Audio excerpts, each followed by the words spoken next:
Hey team, it's Ripper here. Hope you guys are doing great. I got an awesome video displaying the OP power of the Druid. Again, appreciate all the subscribers and all those that are supporting the channel. Like, subscribe, bell button to be notified up and coming videos. We're on our way to 400 and we're getting there pretty fast. And again, I got to give a shout out to all those that are watching, viewing, and also giving constructive feedback, because I love it. Because of your constructive feedback, you actually had me put the build at the beginning of the screen because it was being hidden by all the stuff at the end of a video where it says, hey, click on these links and so forth. So awesome feedback. Appreciate it. Keep it coming. We love the feedback and the community, as well as just the talking points and just having a blast sailing ships and shooting ships. So what is the Druid? So again, I like the showing that, obviously sometimes it's boring watching, the ship sail at the very beginning to where your positioning is, but you got to realize the majority of the game is all about positioning.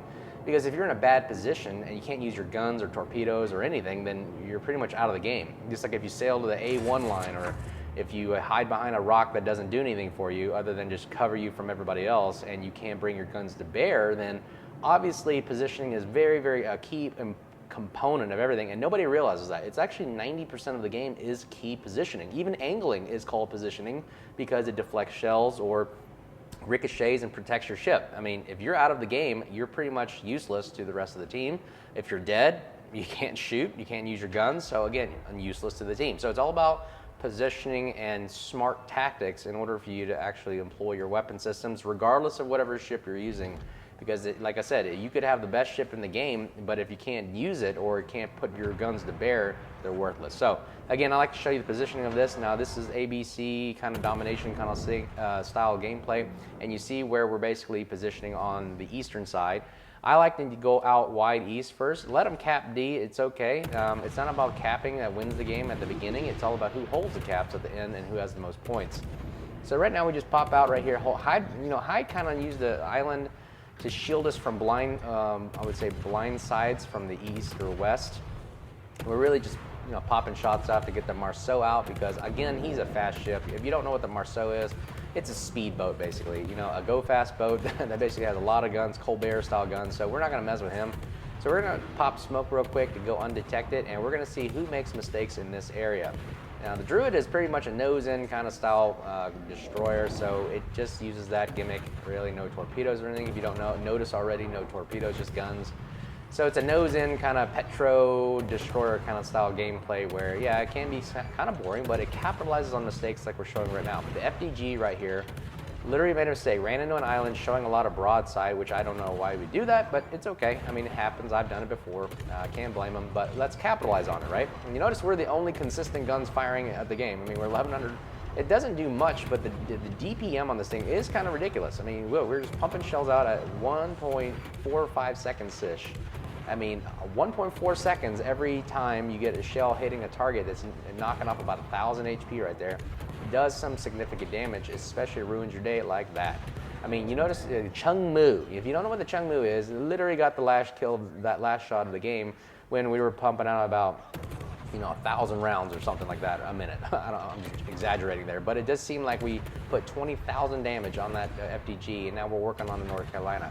Now, a key component here is, look, we're just nosing in and just keeping undetected, but look at the reload. Again, 1.5, 1.6 seconds, and we're just constantly putting significant damage. You want to know why? Because watch his HP. Watch his HP of the North Carolina. Like, he popped the hill, obviously, he's climbing up, but by us putting it down fire, it's basically rendering his heal useless, because he can't get back to any kind of sustainable health to do anything. So he's pretty much backing up, which is a slow backup for a battleship. And we're just going to keep withering away. Look, 12,000. Some friends are hitting down to 3,000, 2,000. I mean, his heal is literally doing nothing to help him stay alive. And then the Schlieffen secondaries in the game for him right there.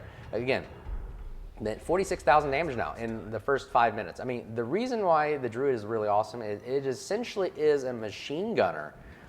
You are basically a suppressive fire kind of ship where you're putting in, and then since this build I'm talking about right now is OP, this is the build that allows it to shoot to 14.5 range. I mean, you're literally outside of radar range, and you are lobbing AP shells with improved pen angles, which means that you have to angle 75 degrees or more in order to mitigate the damage from these shells. Otherwise, you're taking damage. I mean, no matter what, from these 1.4, 1.5 second reload guns, which are disgusting.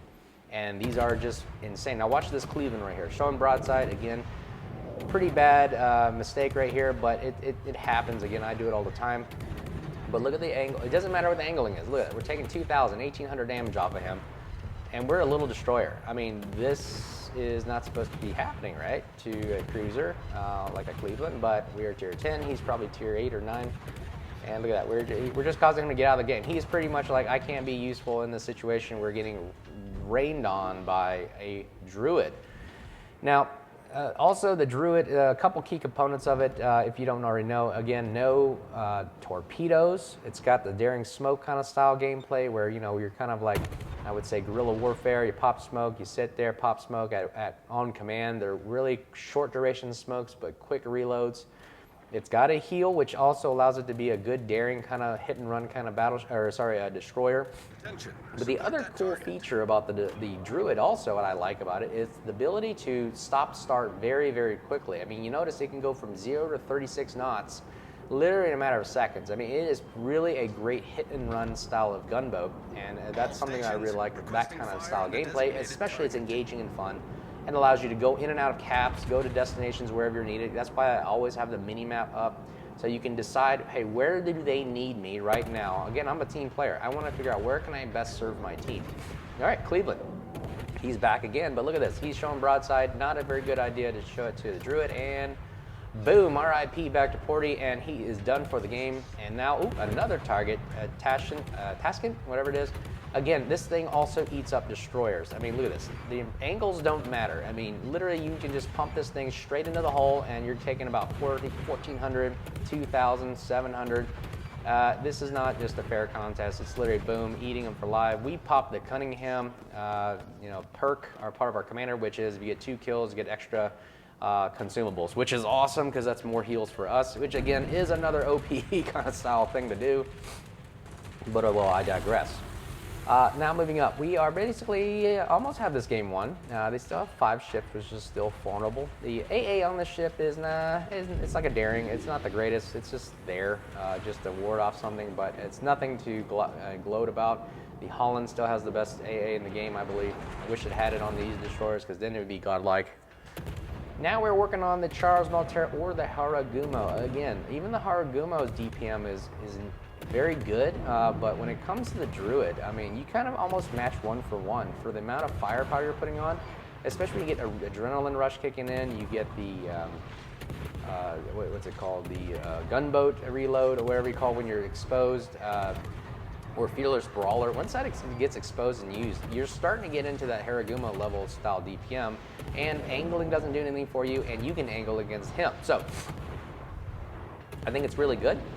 It's almost comparable to an Haragumo. And look, we're just still putting fire on him at 12.3 kilometers away, and he can't do anything about it. I mean, we're smoked up, and we're still seeing him and spotting him and reaching out and touching him. Running away almost doesn't do anything for you.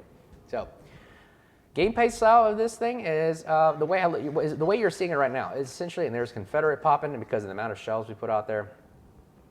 Basically, the gameplay style for this is essentially what I've been showing you is really the hit and run tactic, the popping in and popping out, but also long range DPM. You are literally a machine gun putting suppressive fire down on a group of ships that allows your other team, like the Chungmu earlier, taking advantage of that and literally getting the last shot in. And that's awesome because the Chungmu is not a gunboat. The Chungmu to me is like a Fletcher style, deep water torpedo kind of style gun destroyer.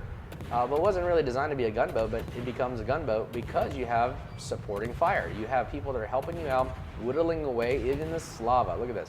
Slava, we're putting 1,400 damage per shell hit. Look at this. Or per salvo, if you will. Look at this. Every 1.5 seconds. You're losing 1,400 HP. Look at his HP. It's just going down, and nothing is there to stop it. So that is the style of gameplay that you want to provide. And also, you're using smoke to protect yourself from, again, other adversaries in front of you. So again, that's the really fun style of gameplay, but also I think is almost the OP style of gameplay because now there really is, the only tactic against this thing is the cons of it are you don't have torpedoes, so the con or counter tactic to this is to rush a Druid. You rush a Druid, he's done. I mean, there's nothing more he can do about it but other than turn around and run away. Same with the Ragnar. The only thing to do is rush it and run away. There's nothing you can do about it. Again, the CV is also good spotting it. That's a counter tactic to the Druid. Keep spotting it. Its AA is not that great, so other ships can really hammer it. And the other thing is, if it gets within radar range of a radar cruiser, it's pretty much done. It's got to turn around and run away because it cannot absorb fire head on. Even HE spamming, like if you get 3 or 4 ships spamming a Druid, it's done. Its heals can't stop it. The smoke can't stop it. It's got nothing to do but run and show broadside.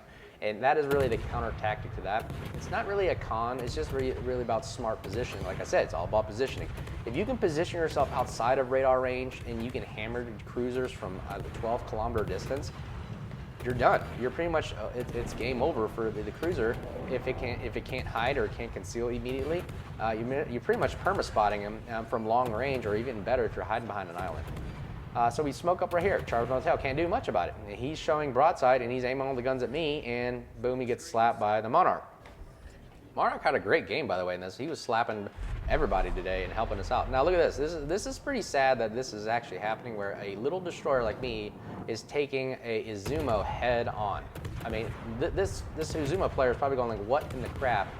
Why is this destroyer charging me? And it's hilarious. I mean, we pretty much won the game. I'm just doing this for fun, but I'm noticing where I'm shooting. If you don't know what tactics right here, yeah, most of the time the nose armor of a battleship is the weakest, so you pretty much just shoot what I'm doing right here, shooting the nose armor. And look, we're getting nice juicy pins, full pins right there, 1100. Right, see, look what happens. He shot me head on and took a bunch of HE, but again, I'm just going to keep nosing into him, providing the slim profile, hard for him to hit, and I'm just going to keep chipping away. 1100 damage, 1400 damage. 1100. I mean, look at his health. It's just withering away. Ain't nothing he can do about it. And he is not looking at anybody else but me, so he's not worried about anybody else but me. And he's going to show broadside, torpedo broadside. And look at this. I think a Monarch is literally getting a nice juicy target over here. And boom, there is the slap from the Monarch. Again, I'm still alive. So hope you guys enjoyed the video, tactics and gameplay. Let me know if you guys like it. Let me know what your thoughts are, any improvements we can do. Like, subscribe, bell button. Appreciate all the support on the way to 400 subscribers. And again, Druid right there in action, 158,000 damage, #1 on the team. Again, appreciate all the support. Until next time, be safe. Cheers.